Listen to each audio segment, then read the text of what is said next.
I don't do sports. You know I don't do football, so I wasn't watching the game. But listen, I think today Donald Trump is going to sign an executive order banning black people from halftime. Because you remember last week we were talking about whether the NFL was capitulating to Trump by removing the term "end racism" from the end zone. Yeah. Boy, did they not capitulate to Trump. When I saw Samuel L. Jackson dressed as a black Uncle Sam introducing Kendrick Lamar, who then had like an entire formation of all black people making a U.S. flag. Listen, this much I know. All the black people on my feed were like, ooh, this is blackity black black. And what's good, people? It's your boy Les Does It All, and welcome back to the channel. And if you're rocking with me, you already know what to do. And if you did that, I appreciate you. Now let's get it. Years, man, he killed it. And the subliminal messaging and symbolism just went right over all of MAGA's head. But those who were supposed to get the assignment got the assignment. I got the assignment. you know I don't do sports. You know I don't do football, so I wasn't watching the game. But listen, I think today Donald Trump is going to sign an executive order banning black people from halftime. Because you remember last week we were talking about whether the NFL was capitulating to Trump by removing the term "end racism" from the end zone. Boy, did they not capitulate to Trump. When I saw Samuel L. Jackson dressed as a black Uncle Sam introducing Kendrick Lamar, who then had like an entire formation of all black people making a U.S. flag. Listen, this much I know. All the black people on my feed were like, ooh, this is blackity black black. And all the racists who somehow get in, man, were they hopping mad. So if the racists are mad, I am happy as a clam. It was a huge celebration of New Orleans, and you can't celebrate New Orleans without celebrating black culture. Welcome to Black History Month, you all. You know, one of the lines that has become clear to me in Kendrick Lamar's performance last night is 40 acres and a mule. And that line is particularly potent for many black Americans. And it happens to be a line that I remember from my education growing up in grade school in the Bronx. And I vaguely remember what it was about. It was something that was promised enslaved people. I can't remember whether I was told it was before or after emancipation, but it had to do with the Civil War. And I've since had my memory refreshed. And it was something that the federal government promised enslaved people that they would get. And it would help them get a head start. But as with many promises given to Native Americans, they didn't come through. And I never really equated 40 acres and a mule because it was not something that really ever touched my life. But in thinking about it this morning,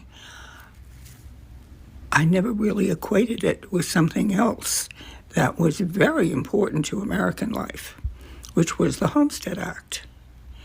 Now, if you don't recall the Homestead Act, for some reason, there's a lot of American history that was that really stayed with me. And the Homestead Act was an act that the federal government felt was extremely important because they wanted to populate the Midwestern part of our country, the prairie. And so they offered 160 acres free and clear to people who would farm the land, ranch the land. I guess it was really only good for farming, but they would give free and clear 160 acres to people. And they had mapped out a huge swath of prairie land. And it was white people who took that land. And that's how a lot of our Midwest cities came into being. And they didn't rescind that promise.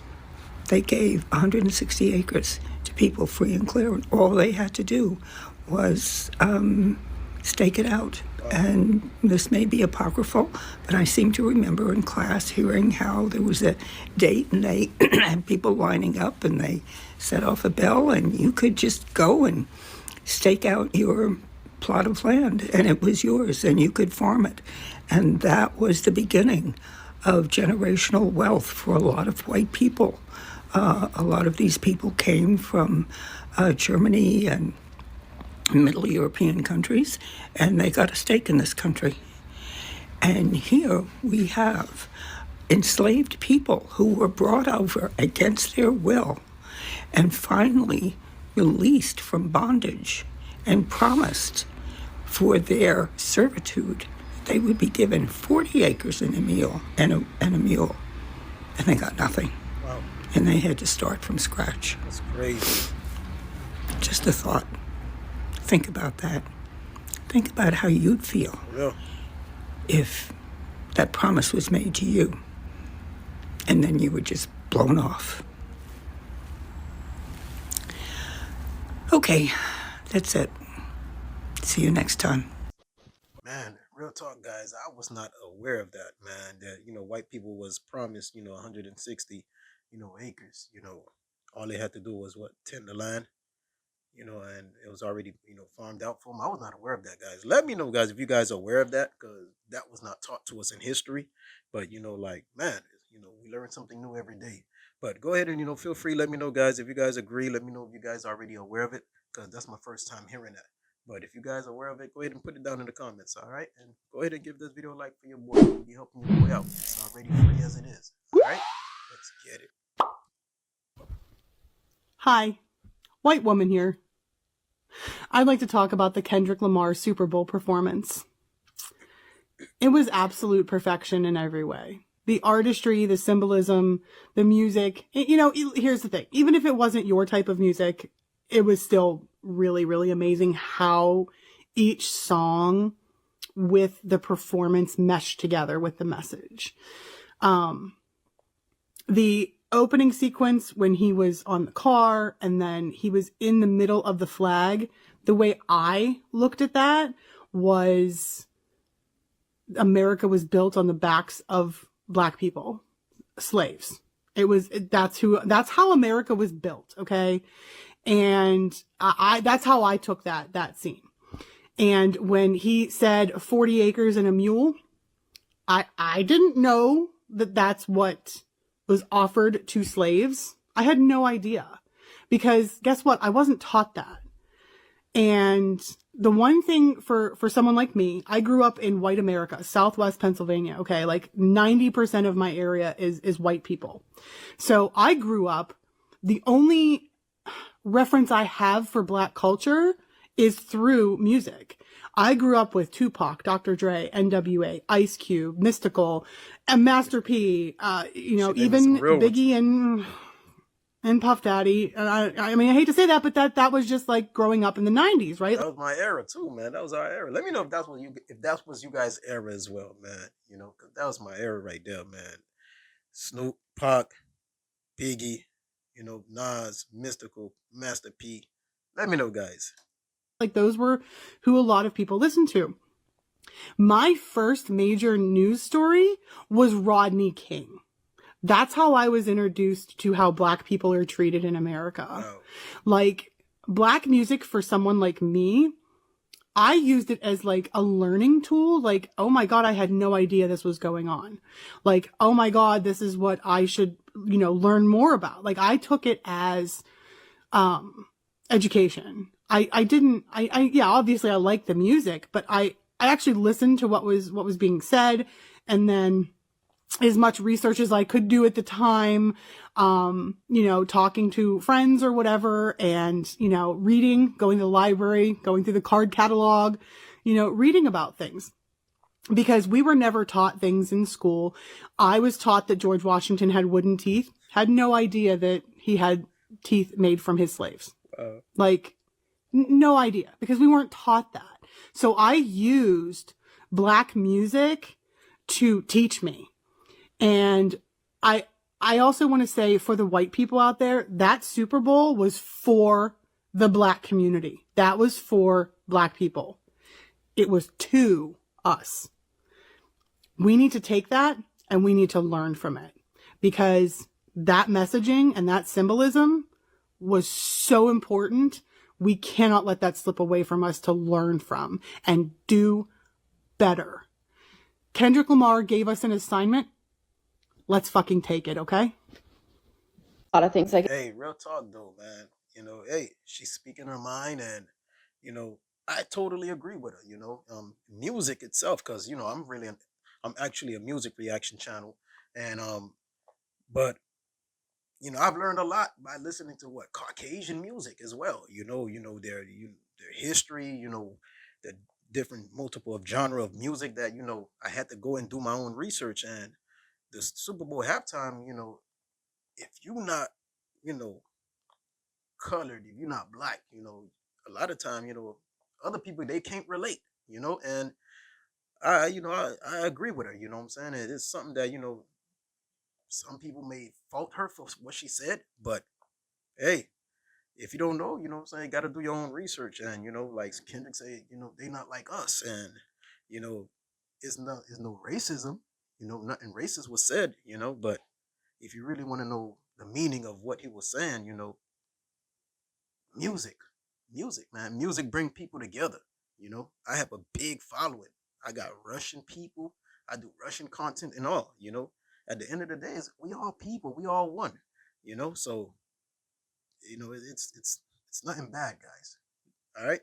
If you agree, go ahead and give this video a like for your boy. All right, guys, and let's get it. I could say about Kendrick Lamar's halftime show, and it's the only reason that I watched the Super Bowl. But the one thing that sticks out to me is when he said, you can rig the game, but you can't fake influence. Not sure a lot of people understood a lot of the things that he said, because he is, as a lot of people have said, he's a messenger. He's a lyricist, he's not an entertainer. And a lot of Americans are looking for mindless fucking entertainment. So a lot of people were bored by it. It's like the biggest thing I've seen is people saying that they were bored.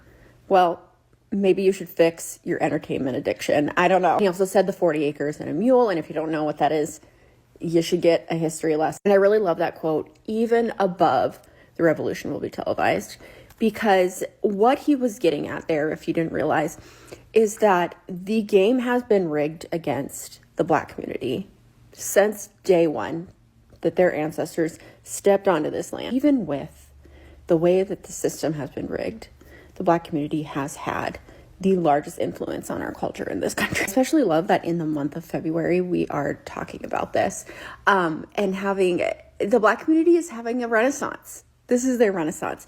The fact that we are really talking about the influences of Black culture and how many of the things that we love today stem from their genius and their creativity and the influence they have had on our society. I didn't watch the game, but I watched the halftime show because I really like Kendrick Lamar. I have a 25 and 23-year-old daughters, right? So I gave them a musical education. They gave me a musical education. And I'll never forget the first time that they played him in the car like 10 years ago. And I went, who is this? Who is this?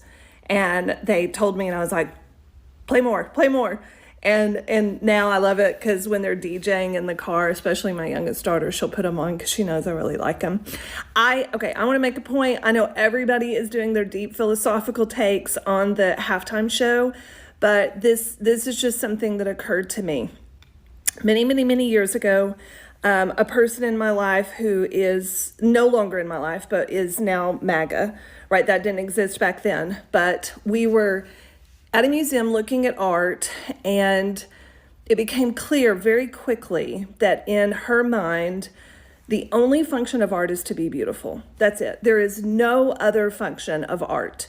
Like, if you have to think about it, or if it's even remotely ugly, she completely dismissed its value. And she was like, why would anyone want to look at art that's not beautiful?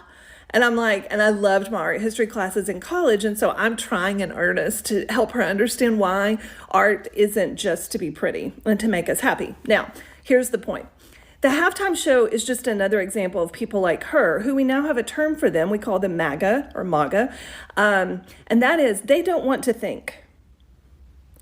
They only want a thing to be the thing. If it's beyond that, they get angry and they get mad and they get frustrated. So last night, all the halftime show for someone with that kind of brain, all it's meant to do is sing and dance and entertain. That's it. Anything beyond that is too much for their little brains. And not only is it too much, it makes them mad. It pisses them off that they have to think, that they have to go, ooh, is there like a deeper message to this? Now, I think he did a really good job of making some of the messages not so obtuse that it gets lost.